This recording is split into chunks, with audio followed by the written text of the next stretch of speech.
મહેમાનો, વડીલો, શિક્ષકગણ તેમજ મારા વાલા ભાઈ બહેનો, આજે હું તમને વ્યસન મુક્તિ વિશે થોડું કહેવા માંગુ છું, તો આપ સૌ શાંતિપૂર્વક સાંભળશો. ધર્મ શું છે તે આપણને બધાને ખબર છે અને અધર્મ શું છે તે પણ ખબર છે, છતાં તેમાંથી છૂટવાની ઈચ્છા થતી જ નથી. તે જ વ્યસન છે. વ્ય એટલે સમય અને પૈસાનો વ્યય, સ એટલે સત્યાનાશ અને ન એટલે નર.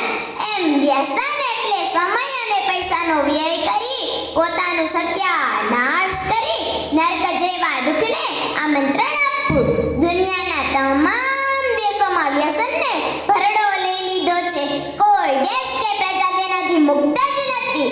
દારૂ, સિગારેટ, તમાકુ વગેરે એક્યા બીજા સ્વરૂપે વ્યસનો વ્યાપી ગયા છે. વ્યસન હાનિકારક હોવા છતાં બધાને ખૂબ જ આનંદ આવે છે. વ્યસન में नशा ही नशा है, मजा ही मजा है और सजा ही सजा है. વ્યસનના નશામાં પહેલા ખૂબ મજા આવે છે અને પછી સજા મળે છે.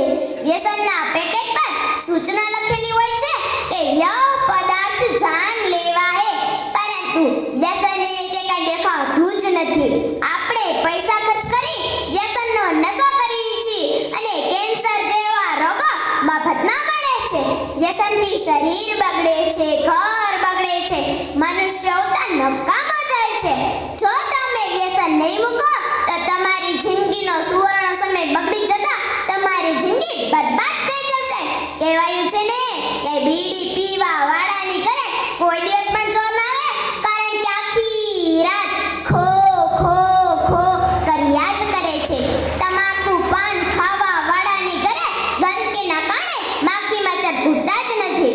દારૂડિયો દારૂને પીતો નથી, પરંતુ દારૂ દારૂડિયાને પી જાય છે. બીડી પીનારના ધબકારા પ્રત્યેક મિનિટના 100 જેટલા થઈ શકે છે. દરેક મિનિટ તેના હૃદય પર 25% જેટલું દબાણ વધે છે. કહેવાય છે ને કે વ્યસન એ ઘરડા ન થવાની દવા.